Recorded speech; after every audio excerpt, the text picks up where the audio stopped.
Christ course बारे ਆਪਾਂ ਸੋਚਿਆ ਸੀ ਕਿ ਇਸ ਵੀਕ ਜੋ ਫਰਾਈਡੇ ਨੂੰ ਆਪਾਂ ਲਾਈਵ ਹੋਵਾਂਗੇ ਤਾਂ ਕ੍ਰਾਈਸਟ ਕੋਰਸ ਬਾਰੇ ਗੱਲ ਕਰਾਂਗੇ ਔਰ ਆਸਟ੍ਰੇਲੀਆ ਦੀ ਜਿਹੜੇ ਟੂਲਸ ਨੇ ਉਹਦੇ ਬਾਰੇ ਗੱਲ ਕਰਾਂਗੇ। So Deep Arora director sales and marketing My Visa Overseas Kumar Mandi तो मैं लाइव हाँ और जो कि आप एक सोच बनाई सी कि क्राइस्ट कोर्स बारे गल करांगे और क्राइस्ट कोर्स की होंदा है ये एक्चुअली जिहड़ी कॉमनवैल्थ जे आपां गल करिए CRICOS की फुल फॉर्म की है एक कॉमनवैल्थ C तो कॉमनवैल्थ R तो registered of institutions and courses for overseas students। So Christ course बारे गल करांगे। क्राइस्ट कोर्स का मतलब ये होंदा कि तुसी आस्ट्रेलिया पढ़न जाना ते तुहानूं समझ नहीं आ रही कि लैवल 1 लैवल 2 या लैवल 3 यूनिवर्सिटीज़ की होंदियां ने। असी जे इंडिया लैवल 3 असैसमेंट लैवल 3 ते हाँ तो सानूं की नुकसान ने और फीसां किवें भरनियां ने। क्राइस्ट कोर्स तो एग्जैक्ट की मतलब है ਇਹਦਾ कोड की होंदा है तो बड़ी खुल के गल करांगे। 15 मिनट ਆਪਾਂ ਕੋਲ ਹੈਗੇ ਨੇ। वर्ड अपडेट बारे मैं आम तौर ਤੇ ਗੱਲ ਕਰਦਾ ਉਹੀ ਹੈ ਕਿ ਹੁਣ ਤੁਸੀਂ ਨਿਊਜ਼ੀਲੈਂਡ ਛੱਡ ਕੇ ਕਿਸੇ ਪਾਸੇ ਵੀ ਜਾ ਸਕਦੇ ਹੋ ਜੇ ਆਪਾਂ ਟੂਰਿਜ਼ਮ ਦੀ ਗੱਲ ਕਰੀਏ ਤੇ। ਸੋ ਨਿਊਜ਼ੀਲੈਂਡ ਟੂਰਿਜ਼ਮ ਹਾਲੇ ਅਲਾਉਡ ਨਹੀਂ ਹੋਇਆ, ਬਾਕੀ ਤੁਸੀਂ ਕਿਸੇ ਪਾਸੇ ਵੀ ਕਿਸੇ ਵੀ ਕੰਟਰੀ ਜਾ ਸਕਦੇ ਹੋ।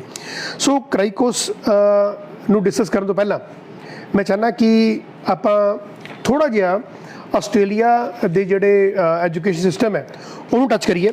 ਮੈਂ ਕੁਛ ਦੇਖੋ ਤੁਹਾਡੇ ਲਈ ਆਪਾਂ ਕੰਮ ਕਰਦੇ ਹਾਂ, ਨੋਟਸ ਮੈਂ ਤਿਆਰ ਕਰਦਾ।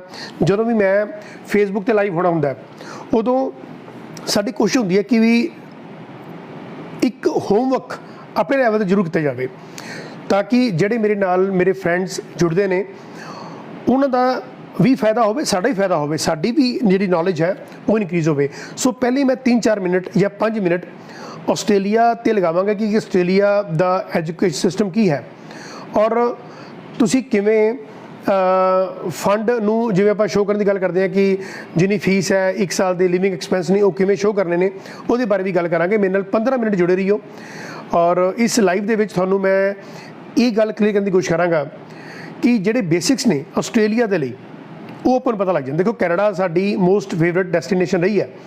ਮੈਕਸਿਮਮ ਸਾਨੂੰ ਕਾਲਸ ਨੋ ਡਾਊਟ ਕਿ ਕੈਨੇਡਾ ਲਈ ਆਉਂਦੇ ਨੇ ਬਟ ਆਸਟ੍ਰੇਲੀਆ ਲਈ ਹੁਣ ਕਾਲਸ ਵੱਧ ਰਹੀਆਂ ਨੇ। ਬੇਸਿਕ 2 ਰੀਜ਼ਨ ਤਾਂ ਹੈ ਹੀ ਨੇ। ਇੱਕ ਤਾਂ ਅੰਬੈਸੀ ਫੀ ਜਿਹੜੀ ਵੇਵਰ ਹੈ, ਤੁਸੀਂ ਜਦੋਂ ਫੀ ਭਰਦੇ ਹੋ ਉਸ ਤੋਂ ਬਾਅਦ ਤੁਹਾਡਾ ਵੀਜ਼ਾ ਲੱਗ ਜਾਂਦਾ ਹੈ, ਤੁਸੀਂ ਫੀ ਵੇਵਰ ਪਾ ਦਿੰਦੇ ਹੋ। ਦੂਸਰਾ 24 ਆਵਰਸ ਕੰਮ ਕਰ ਸਕਦੇ ਹੋ, ਮਤਲਬ ਤੁਸੀਂ ਅਨਲਿਮਿਟਿਡ ਕੰਮ ਕਰ ਸਕਦੇ ਹੋ। ਅੱਗੇ 20 ਆਵਰਸ ਪਰ ਵੀਕ ਹੁੰਦਾ ਸੀ, ਹੁਣ ਤੁਸੀਂ ਆਪਣੀ ਮਰਜ਼ੀ ਨਾਲ ਜਿੰਨਾ ਮਰਜ਼ੀ ਕੰਮ ਕਰ ਸਕਦੇ ਹੋ। ਸਟਾਰਟ ਕਰਦੇ ਹਾਂ ਆਸਟ੍ਰੇਲੀਆ ਦੇ ਵਿੱਚ। ਜੇ ਮੰਨ ਲਓ 40 ਕਿਲੋਮੀਟਰਸ ਤੋਂ ਜੇ ਤੁਸੀਂ ਸਿਟੀ ਤੋਂ ਦੂਰ ਜਾਂਦੇ ਹੋ ਉਹਨੂੰ ਇੱਕ ਰੀਜਨਲ ਏਰੀਆ ਮੰਨਿਆ ਜਾਂਦਾ। ਤਾਂ ਆਸਟ੍ਰੇਲੀਆ ਦੇ ਵਿੱਚ ਜਿਹੜੇ ਲੋਕੀ ਜਿਹੜੇ ਸਟੂਡੈਂਟਸ ਐਡਮਿਸ਼ਨ ਲੈਣ ਦੀ ਗੱਲ ਕਰਦੇ ਨੇ ਉਹ ਮੈਕਸਿਮਮ ਗੱਲ ਹੁੰਦੀ ਹੈ ਕਿ ਸਿਟੀ ਦੇ ਅੰਦਰ ਰਹਿਣ। ਤਾਂ ਤੁਸੀਂ ਸਿਟੀ ਤੋਂ ਬਾਹਰ ਜਾਂਦੇ ਹੋ ਤਾਂ ਉਹ ਤੁਸੀਂ ਰੀਜਨਲ ਏਰੀਆ 'ਚ ਕਨਵਰਟ ਹੋ ਜਾਂਦੇ ਹੋ। ਵਿਕਟੋਰੀਆ ਜਿਹੜੀ ਹੈ ਮੋਸਟ ਪਾਪੂਲੇਟਿਡ ਸਿਟੀ ਹੈ ਔਰ ਤਸਮਾਨੀਆ ਜਿਹੜੀ ਹੈ ਇਹ ਵਾਈਲਡ ਲਾਈਫ ਏਰੀਆਜ਼ ਨਾਲ ਰਿਲੇਟਡ ਹੈ। ਸੋ ਤਸਮਾਨੀਆ ਦੇ ਵਿੱਚ ਜਾਂ ਜੇ ਆਪਾਂ ਗੱਲ ਕਰੀਏ ਕਿ ਡਾਰਵਿਨ ਦੇ ਏਰੀਆਜ਼ ਦੇ ਵਿੱਚ ਅਸੀਂ ਬਹੁਤ ਘੱਟ ਸਟੂਡੈਂਟਸ ਭੇਜਦੇ ਹਾਂ। ਜੇ ਕੋਈ ਡਿਮਾਂਡ ਹੋਵੇ ਤਾਂ ਹੀ ਅਸੀਂ ਭੇਜਦੇ ਹਾਂ। ਜਿਹੜਾ ਨਿਊ ਸਾਊਥ ਵੇਲਸ ਜਿਹੜਾ ਏਰੀਆ ਹੈ ਇਹ ਮੋਸਟ ਓਲਡੈਸਟ ਏਰੀਆ ਹੈ ਔਰ ਜੇ ਮੈਂ ਗੱਲ ਕਰਾਂ ਇਹ 6th ਲਾਰਜੈਸਟ ਕੰਟਰੀ ਹੈ ਪੂਰੇ ਵਰਲਡ ਦੀ ਔਰ ਪੋਪੂਲੇਟਿਡ ਡੈਂਸਿਟੀ ਲੋਐਸਟ ਹੈ। ਸੋ ਲੋਕ ਤਾਂ ਹੀ ਆਸਟ੍ਰੇਲੀਆ ਜਾਂਦੇ ਨੇ ਕਿ ਉੱਥੇ ਸੈਟਲਮੈਂਟ ਦੇ ਜਿਹੜੇ ਚਾਂਸਿਸ ਨੇ ਉਹ ਜ਼ਿਆਦਾ ਹੋ ਜਾਂਦੇ ਨੇ। ਤੁਸੀਂ PTE ਦੇ ਨਾਲ ਵੀ ਇੱਥੇ ਜਾ ਸਕਦੇ ਹੋ ਔਰ ਆਇਲਸ ਦਾ ਖੈਰ ਤੁਸੀਂ ਜਾ ਹੀ ਸਕਦੇ ਹੋ। ਐਲੀਕੋਸ ਬਾਰੇ ਵੀ ਮੈਂ ਕਈ ਵਾਰੀ ਗੱਲ ਕੀਤੀ, ਜਿਹੜੀ English language intensive course for Overseas student ਹੈ ਐਲੀਕੋਸ ELICOS। ਇਹਦੇ ਵਿੱਚ ਕੀ ਹੁੰਦਾ ਕਿ ਜੇ ਤੁਹਾਡੇ 5.5 ਬੈਂਡ ਆਉਂਦੇ ਨੇ ਤਾਂ ਤੁਹਾਨੂੰ ਤਕਰੀਬਨ $320 ਹਰ ਹਫ਼ਤੇ ਦਾ ਇੱਕ ਐਲੀਕੋਸ ਲੱਗਦਾ ਕਿ ਜੇ ਸਪੋਜ਼ ਤੁਹਾਨੂੰ 10 ਹਫ਼ਤੇ ਦਾ ਇਹ ਕੋਰਸ ਲੱਗ ਗਿਆ ਤਾਂ ਤੁਸੀਂ ਇਹ ਮੰਨ ਕੇ ਤੁਰੋ ਕਿ 32 ਜੇ ਆਪਾਂ 100 ਦੀ ਗੱਲ ਕਰੀਏ ਤਾਂ ਉਹ ਤੁਹਾਨੂੰ ਪੇ ਕਰਨੇ ਪੈਂਦੇ। ਤਾਂ $320 ਪਰ ਵੀਕ ਦੀ ਗੱਲ ਕਰੀਏ 10 ਨਾਲ ਮਲਟੀਪਲਾਈ ਕਰੀਏ ਤਾਂ 3200 ਐਕਸਟਰਾ ਤੁਹਾਨੂੰ ਜਿਹੜਾ ਪੈਸਾ ਹੈ ਇਹ ਦੇਣਾ ਪੈ ਸਕਦਾ ਹੈ ਜੇ ਤੁਹਾਡੀ ਇੰਗਲਿਸ਼ ਘੱਟ ਹੈ। ਬਸ 2 ਲੱਖ ਰੁਪਏ ਦੀ ਆਪਾਂ ਨੂੰ ਜਿਹੜਾ ਨੁਕਸਾਨ ਹੈ ਉਹ ਸੁਧਾਰਨ ਦੀ ਕੋਸ਼ਿਸ਼ ਕਰੋ ਕਿ 6 ਬੈਂਡ ਈਚ ਹੋਣ ਤਾਂ ਤੁਸੀਂ ਆਸਟ੍ਰੇਲੀਆ ਲਈ ਅਪਲਾਈ ਕਰੋ। ਮੈਂ ਦੱਸਿਆ ਕਿ ਤੁਸੀਂ 40 ਆਵਰਸ पर भी काम कर सकते हो, कोई वर्क परमिट की तुहानूं कोई दिक्कत नहीं है, अंबैसी फीस तुहाडी रिफंड हो सकती है और हो जाती है। और सब तो वड्डी गल है कि 42 यूनिवर्सिटीज़ ने, इन्हां च 2 जिहड़ी यूनिवर्सिटीज़ ने वो प्राइवेट यूनिवर्सिटीज़ ने, जिहड़ियां इधर यूनिवर्सिटी ऑफ बॉन्ड है और नॉटिंगम यूनिवर्सिटी है, ये प्राइवेट यूनिवर्सिटी कैटेगरी जांदियां ने। तो जे तुसीं स्टडी करते 2 साल की तुहानूं 60 पॉइंट मिल जाते हैं। मैं तुहानूं बहुत बेसिक दस रहा वां आस्ट्रेलिया का, जिन्होंने पता है इट्स गुड। अदरवाइज ये तुहानूं पता होना चाहिए कि भी तुहानूं किन्ने क्रेडिट पॉइंट मिलते हैं, या तुहानूं पॉइंट सिस्टम की है, क्योंकि कोई PR लैनी है तो तुहानूं आस्ट्रेलिया के पॉइंट सिस्टम बारे क्लैरिटी हो जानी चाहिए है। जे मैं गल करा तो तुहानूं जिहड़ा वीज़ा है वो अप्रॉक्सीमेटली 30 to 45 डेज़ दे विच मिल जाता है। और पहला तो ये 4-5 दिन भी 7 दिन आ जाता होंदा सी, बट हुण कुछ टाइम लग रहा है। देखो जो तुसीं PR लैनी होंदी, तुहाडे एज मैटर करता है, थोड़ा वर्क एक्सपीरियंस मैटर करता है, थोड़ी एजुकेशन मैटर करती है। तो जे तुसीं 60 पॉइंट्स प्लस 60 पॉइंट 120 पॉइंट्स लै लैंदे हो, शो कर दिंदे हो, तो तुहानूं ਜਿਹੜੇ PR ਦੇ ਚਾਂਸਿਸ ਵੱਧ ਜਾਂਦੇ ਨੇ। ਵੀਜ਼ਾ ਸਕਸੈਸ ਰੇਟ ਦੀ ਗੱਲ ਕਰਾਂ, ਕੋਸ਼ਿਸ਼ ਕਰੋ ਕਿ ਯੂਨੀਵਰਸਿਟੀ 'ਚ ਐਡਮਿਸ਼ਨ ਲਵੋ। ਯੂਨੀਵਰਸਿਟੀ ਦੇ ਵਿੱਚ 100% ਤੁਹਾਡੇ ਵੀਜ਼ਾ ਦੇ ਚਾਂਸਿਸ ਬਣ ਜਾਂਦੇ ਨੇ। 100% ਮੀਨਸ ਕਿ ਜੇ ਤੁਸੀਂ ਸਪੋਜ਼ ਡਿਗਰੀ ਜਾਂਦੇ ਹੋ ਕਿਸੇ ਕਾਲਜ 'ਚ 70% ਚਾਂਸਿਸ ਹੀ ਮੰਨਦੇ, ਡਿਪਲੋਮਾ ਜਾਂਦੇ ਹੋ ਤਾਂ ਉਹਦੇ ਵਿੱਚ ਜਿਹੜੇ ਚਾਂਸਿਸ ਨੇ ਉਹ 30% ਰਹਿੰਦੇ ਨੇ, ਪਰ ਯੂਨੀਵਰਸਿਟੀ ਦੇ ਵਿੱਚ ਮੈਕਸਿਮਮ ਚਾਂਸ ਰਹਿੰਦੇ ਨੇ। ਖੈਰ 100% ਨੂੰ ਮੈਂ ਥੋੜ੍ਹਾ ਜਿਹਾ ਰੈਕਟੀਫਾਈ ਕਰਾਂਗਾ ਇਸ ਗੱਲ ਨੂੰ ਕਿ ਮੈਕਸਿਮਮ ਚਾਂਸ ਤੁਹਾਡੇ ਬਣ ਜਾਂਦੇ ਨੇ। ਹਾਂ, ਤੁਸੀਂ ਪੋਸਟ ਗ੍ਰੈਜੂਏਟ ਜਿਹੜਾ ਵਰਕ ਪਰਮਿਟ ਹੈ ਉਹ ਤੁਸੀਂ ਜੇ ਡਿਗਰੀ ਕਰਨ ਜਾਂਦੇ ਹੋ ਤੁਹਾਨੂੰ 2 ਸਾਲ ਦਾ ਵਰਕ ਪਰਮਿਟ ਮਿਲਦਾ, ਔਰ ਜੇ ਤੁਸੀਂ ਮਾਸਟਰ ਕਰਨ ਜਾਂਦੇ ਹੋ ਤਾਂ ਤੁਹਾਨੂੰ 3 ਸਾਲ ਦਾ ਜਿਹੜਾ ਵਰਕ ਪਰਮਿਟ ਮਿਲਦਾ। ਅਤੇ ਹਾਂ, ਰੀਜਨਰੀ ਜਾਂਦੇ ਹੋ ਤਾਂ 1 ਸਾਲ ਦਾ ਜਿਹੜਾ ਵਰਕ ਪਰਮਿਟ ਹੈ ਉਹ ਤੁਹਾਨੂੰ ਐਕਸਟਰਾ ਮਿਲੇਗਾ। ਇਹ 'ਚ ਮੈਕਸਿਮਮ ਟੇਫ ਕਾਲਜ ਹੁੰਦੇ ਜਿਹਨੂੰ technical and further education courses ਕਹਿੰਦੇ, ਜਿਵੇਂ ਪੰਜਾਬ ਦੇ ਵਿੱਚ ਪੋਲੀਟੈਕਨਿਕ ਕਾਲਜ ਹੁੰਦੇ ਨੇ ਔਰ ਤੁਸੀਂ 3 ਸਾਲ ਡਿਪਲੋਮਾ ਕਰਦੇ ਹੋ 10th ਤੋਂ ਬਾਅਦ, ਉੱਥੇ ਤੁਹਾਨੂੰ ਟੇਫ ਕਾਲਜਸ ਮਿਲ ਜਾਂਦੇ ਨੇ। ਤਾਂ ਇਹਨਾਂ ਦਾ ਜਿਹੜਾ ਟਾਈਅਪ ਹੁੰਦਾ ਇਹ ਪਬਲਿਕ ਫੰਡਡ ਕਾਲਜਸ ਦੇ ਨਾਲ ਹੁੰਦਾ। ਤਾਂ ਤੁਸੀਂ ਡਿਪਲੋਮਾ ਤੋਂ ਬਾਅਦ ਡਿਗਰੀ, ਜਿਹਨੂੰ D2 ਕਹਿੰਦੇ ਨੇ, ਉਹ ਤੁਸੀਂ ਕਰ ਸਕਦੇ ਹੋ ਕਿ ਡਿਪਲੋਮਾ ਤੋਂ ਬਾਅਦ ਤੁਸੀਂ ਡਿਗਰੀ 'ਤੇ ਵੀ ਜਾ ਸਕਦੇ ਹੋ। ਕੋਸ਼ਿਸ਼ ਕਰੋ ਕਿ ਪ੍ਰਾਈਵੇਟ ਕਾਲਜਸ ਨੂੰ ਅਵੋਇਡ ਕਰੋ, ਕਿਉਂਕਿ ਗੌਰਮੈਂਟ ਜਿਹੜੀ ਯੂਨੀਵਰਸਿਟੀਜ਼ ਨੇ, ਗੌਰਮੈਂਟ ਕਾਲਜਸ ਦੇ ਵਿੱਚ ਜਿਹੜੀ ਸਕਸੈਸ ਰੇਸ਼ੋ ਹੈ ਉਹ ਜ਼ਿਆਦਾ ਹੋ ਜਾਂਦੀ ਹੈ। 6 ਬੈਂਡ ਈਚ ਨੇ, 60% ਮਾਰਕਸ ਨੇ, ਤਾਂ ਸਾਡੀ ਕੋਸ਼ਿਸ਼ ਇਹ ਹੁੰਦੀ ਹੈ ਕਿ ਤੁਸੀਂ ਕਾਲਜਸ ਦੇ ਵਿੱਚ ਐਡਮਿਸ਼ਨ ਲੈ ਸਕਦੇ ਹੋ। ਪਰ 70% ਮਾਰਕਸ ਔਰ 6 ਬੈਂਡ ਈਚ ਹੋਣ ਤਾਂ ਤੁਹਾਨੂੰ ਅਸੀਂ ਰਿਕਮੈਂਡ ਕਰਾਂਗੇ ਕਿ ਤੁਸੀਂ ਲੈਵਲ 1 ਦੀ ਜਿਹੜੀ ਯੂਨੀਵਰਸਿਟੀ ਆ ਉਹਦੇ ਵਿੱਚ ਐਡਮਿਸ਼ਨ ਲਓ। ਹੁਣ ਲੈਵਲ 1 ਦਾ ਮਤਲਬ ਕੀ ਹੁੰਦਾ ਇਹ ਮੈਂ ਤੁਹਾਨੂੰ ਦੱਸੂਗਾ ਜਦੋਂ ਆਪਾਂ ਕਰਾਈ ਕੋਰਸ ਜਿਹੜਾ ਹੈ ਉਹ ਡਿਸਕਸ ਕਰਾਂਗੇ। ਜਿਵੇਂ ਮੈਂ ਦੱਸਿਆ ਕਿ ਇਹ ਜਿਹੜੀ ਕਾਮਨਵੈਲਥ ਰਜਿਸਟਰਡ ਜਿਹੜੀਆਂ ਇੰਸਟੀਟਿਊਸ਼ਨਸ ਨੇ ਐਂਡ ਜਿਹੜੇ ਕੋਰਸਿਸ ਨੇ ਫॉर ओवरसीज ਸਟੂਡੈਂਟਸ, ਉਹਨੂੰ ਆਪਾਂ ਕਰਾਈ ਕੋਰਸ ਕਹਿੰਦੇ ਨੇ। ਤਾਂ ਉਹਦੇ ਬਾਰੇ ਵੀ ਆਪਾਂ ਗੱਲ ਕਰਾਂਗੇ।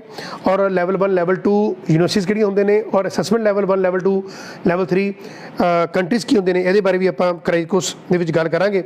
ਸੋ ਟਿਊਸ਼ਨ ਫੀਸ ਆਮ ਤੌਰ 'ਤੇ ਵੇਰੀ ਕਰਦੀ ਹੈ। ਜਿਵੇਂ ਕੈਨੇਡਾ ਦੀ ਜਿਹੜੀ ਟਿਊਸ਼ਨ ਫੀਸ ਹੈ ਅਪਰੋਕਸੀਮੇਟਲੀ $12,000-13,000 ਤੋਂ $20,000-22,000 ਦੇ ਵਿੱਚ ਵੇਰੀ ਕਰਦੀ ਹੈ। तो 6 ਲੱਖ ਤੋਂ ਲੈ ਕੇ 10 ਲੱਖ ਦੇ ਵਿੱਚ ਜਿਵੇਂ ਕੈਨੇਡਾ ਦੀ ਫੀਸ ਹੈ, ਇੱਥੇ ਵੀ ਜਿਹੜੀ ਫੀਸ ਹੈ ਅਪਰੋਕਸੀਮੇਟਲੀ 10-11 ਲੱਖ ਤੋਂ ਸ਼ੁਰੂ ਹੋ ਜਾਂਦੀ ਹੈ ਔਰ ਇਹ 20-22 ਲੱਖ ਤੱਕ ਜਿਹੜੀ ਹੈ ਇਹ ਫੀਸ ਜਾਂਦੀ ਹੈ। ਗੌਰਮੈਂਟ ਕਾਲਜਸ ਦੀ ਫੀਸ ਆਲਮੋਸਟ $20,000, ਜਿਵੇਂ ਮੈਂ 55 ਨਾਲ ਮਲਟੀਪਲਾਈ ਕਰਾਂ ਤਾਂ 11-12 ਲੱਖ ਦੇ ਕਰੀਬ ਫੀਸ ਬਣ ਜਾਂਦੀ ਹੈ। ਫਰਵਰੀ, ਜਨਵਰੀ ਔਰ ਅਕਤੂਬਰ ਦੇ ਇਨਟੇਕ ਤੁਹਾਨੂੰ 3 ਇਨਟੇਕ ਜਿਵੇਂ ਤੁਹਾਨੂੰ ਕੈਨੇਡਾ ਲਈ ਮਿਲਦੇ ਨੇ, ਇੱਦਾਂ ਤੁਹਾਨੂੰ ਆਸਟ੍ਰੇਲੀਆ ਲਈ ਮਿਲ ਜਾਂਦੇ ਨੇ। ਫੀਸ ਸਟਰਕਚਰ ਨੋਰਮਲੀ ਜੇ ਗੱਲ ਕਰਾਂ ਤਾਂ $24,000 ਦੇ ਕਰੀਬ ਫੀਸ ਸਟਰਕਚਰ ਹੁੰਦਾ। ਹਾਂ, ਇੱਕ ਲਿਵਿੰਗ ਐਕਸਪੈਂਸ ਦੀ ਗੱਲ ਤੁਹਾਨੂੰ ਮੈਂ ਕਰਨ ਜਾ ਰਿਹਾ ਵਾਂ। ਲਿਵਿੰਗ ਐਕਸਪੈਂਸ ਯਾਦ ਰੱਖੋ ਕਿ ਵੀ ਜਿੰਨੇ ਸਾਲ ਦੀ ਤੁਸੀਂ ਪੜ੍ਹਾਈ ਕਰਨ ਜਾਣੀ ਹੈ ਤੁਹਾਨੂੰ ਸਿਰਫ 1 ਸਾਲ ਦੇ ਲਿਵਿੰਗ ਐਕਸਪੈਂਸ ਸ਼ੋ ਕਰਨੇ ਪੈਂਦੇ ਨੇ, ਦੈਟ ਇਜ਼ 21,040। ਤੋਂ 2140 ਜਿਹੜੇ ਆਸਟ੍ਰੇਲੀਅਨ ਡਾਲਰ ਨੇ ਇਹ ਤੁਹਾਨੂੰ ਸ਼ੋ ਕਰਨੇ ਪੈਂਦੇ ਨੇ ਅਪਰੋਕਸੀਮੇਟਲੀ 11 ਤੋਂ 12 ਲੱਖ ਰੁਪਏ। ਜਿਵੇਂ GIC ਹੁੰਦੀ ਹੈ 10,200 ਕੈਨੇਡਾ ਲਈ, ਤਾਂ ਤੁਹਾਨੂੰ $21,040 ਆਸਟ੍ਰੇਲੀਅਨ ਡਾਲਰ ਜਿਹੜੇ ਨੇ ਉਹ ਤੁਹਾਨੂੰ ਲਿਵਿੰਗ ਐਕਸਪੈਂਸ ਤੁਹਾਡੇ ਅਕਾਊਂਟ 'ਚ ਪਏ ਹੋਣੇ ਚਾਹੀਦੇ ਨੇ। ਜਿਵੇਂ UK ਦੇ ਵਿੱਚ 12,006 ਪਾਉਂਡ ਨੇ, ਕੈਨੇਡਾ ਦੇ ਵਿੱਚ $10,200 ਨੇ, ਇੱਦਾਂ ਹੀ $21,040 ਜੇ ਡਾਲਰ ਨੇ ਇਹ ਲਿਵਿੰਗ ਐਕਸਪੈਂਸ ਆਸਟ੍ਰੇਲੀਅਨ ਯੂਨੀਵਰਸਿਟੀਜ਼ ਦੇ ਲਈ ਕਾਲਜਸ ਨੇ। ਬਾਕੀ ਓਵਰਸੀਜ਼ ਸਟੂਡੈਂਟ ਹੈਲਥ ਕਵਰ ਹੈ $2,000 ਤੁਹਾਨੂੰ ਇਹ ਤੁਸੀਂ ਲੈਂਦੇ ਹੋ, ਇਹ ਰਿਫੰਡੇਬਲ ਹੁੰਦਾ। ਜੇ ਵੀਜ਼ਾ ਨਹੀਂ ਲੱਗਿਆ ਤੁਹਾਡੇ ਪੈਸੇ ਵਾਪਸ ਹੋ ਜਾਂਦੇ ਨੇ। ਏਅਰ ਫੇਅਰ ਦੀ ਗੱਲ ਕਰੀਏ $2,000 ਦਾ ਤੁਸੀਂ ਏਅਰ ਫੇਅਰ ਲੈ ਕੇ ਤੁਰੋ।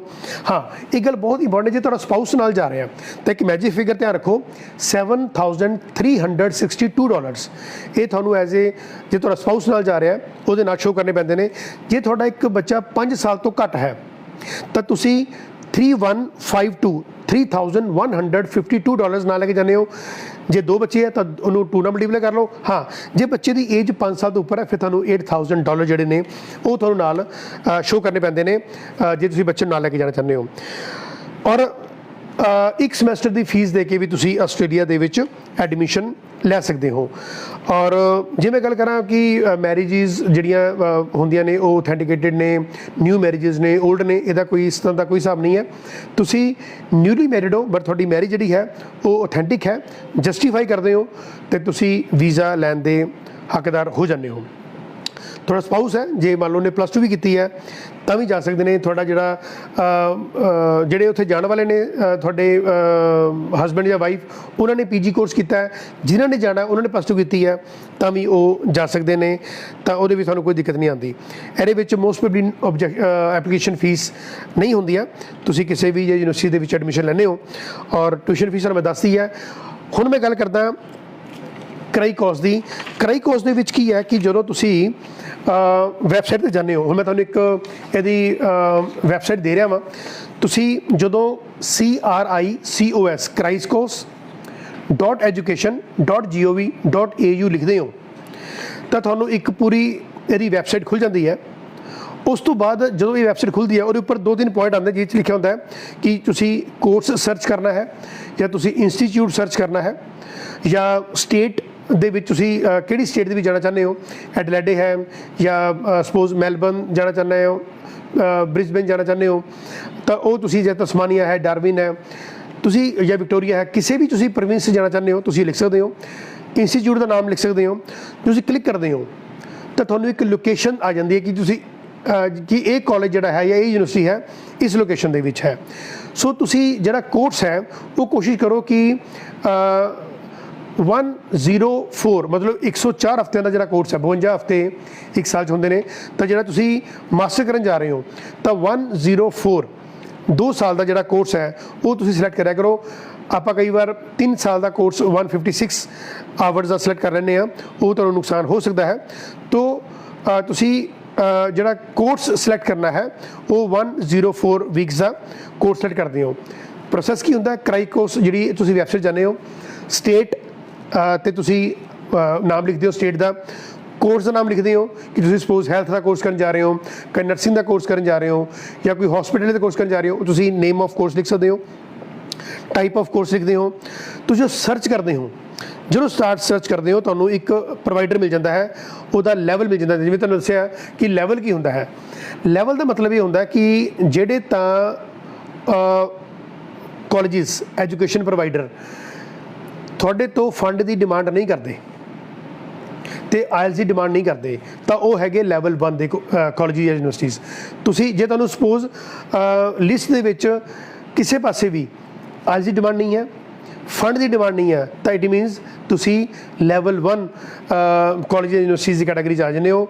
ਤੁਹਾਨੂੰ ਉਹਦੇ ਵਿੱਚ ਨਾ IELTS ਦਿਖਾਉਣ ਦੀ ਲੋੜ ਪੈਂਦੀ ਹੈ ਅਤੇ ਨਾ ਹੀ ਤੁਹਾਨੂੰ ਫੰਡ ਦਿਖਾਉਣ ਦੀ ਲੋੜ ਪੈਂਦੀ ਹੈ। ਹਾਂ, ਜਿੱਥੇ ਫੰਡ ਔਰ IELTS ਮੰਗੇ ਜਾਂਦੇ ਨੇ ਉਹ ਲੈਵਲ 2 ਜਾਂ ਲੈਵਲ 3 ਮੰਨਿਆ ਜਾਏਗਾ।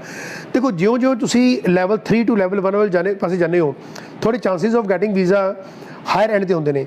ਲੈਵਲ 3 ਜਿਹੜੇ ਕਾਲਜਿਸ ਯੂਨੀਵਰਸਿਟੀਜ਼ ਨੇ ਉਹਨਾਂ ਵਿੱਚ ਤੁਹਾਨੂੰ ਜਿਹੜੇ ਚਾਂਸਿਸ ਨੇ ਵੀਜ਼ਾ ਦੇ ਉਹ ਜਸਟ ਮੈਂ ਸਮਝਦਾ ਕਿ 30 ਤੋਂ 40% ਹੁੰਦੇ ਨੇ। ਜੇ ਲੈਵਲ 2 'ਤੇ ਆਉਂਦੇ ਹੋ ਤਾਂ 50 ਤੋਂ 60% ਹੋ ਜਾਂਦੇ ਨੇ, ਪਰ ਲੈਵਲ 1 'ਤੇ ਆ ਕੇ ਤੁਹਾਡੇ ਮੋਰ ਦੈਨ 95% ਜਿਹੜੇ ਚਾਂਸਿਸ ਨੇ ਉਹ ਬਣ ਜਾਂਦੇ ਨੇ। ਸੋ 90 ਤੋਂ 90% ਚਾਂਸਿਸ ਲੈਣ ਦੇ ਲਈ ਤੁਹਾਡੇ 70% ਮਾਰਕਸ ਹੋਣੇ ਚਾਹੀਦੇ ਨੇ, 6 ਬੈਂਡ ਈਚ ਹੋਣ ਤੁਹਾਡੇ ਕੋਲ। ਫੰਡ ਦੇਖੋ, ਫੰਡ ਸ਼ੋਅ ਜੇ ਕਰ ਦਿਓ ਤਾਂ ਕੋਈ ਮਾੜੀ ਗੱਲ ਨਹੀਂ ਹੈ। ਕਈ ਵਾਰੀ ਕੀ ਹੁੰਦਾ ਕਿ ਲੈਵਲ 1 ਯੂਨੀਵਰਸਿਟੀਜ਼ ਖੁਦ ਆਪਣੇ ਲੈਵਲ 'ਤੇ ਫੰਡ ਸ਼ੋਅ ਕਰ ਲੈਂਦੀਆਂ ਨੇ। ਅੰਬੈਸੀ ਨੂੰ ਕਿਸੇ ਪਾਸੇ ਫੰਡ ਜਿਹੜੀ ਹੈ ਉਹ ਸ਼ੋਅ ਕਰਨ ਦੀ ਲੋੜ ਨਹੀਂ ਪੈਂਦੀ, ਯੂਨੀਵਰਸਿਟੀਜ਼ ਆਪਣੇ ਲੈਵਲ 'ਤੇ ਫੰਡ ਸ਼ੋਅ ਕਰ ਲੈਂਦੀਆਂ ਨੇ।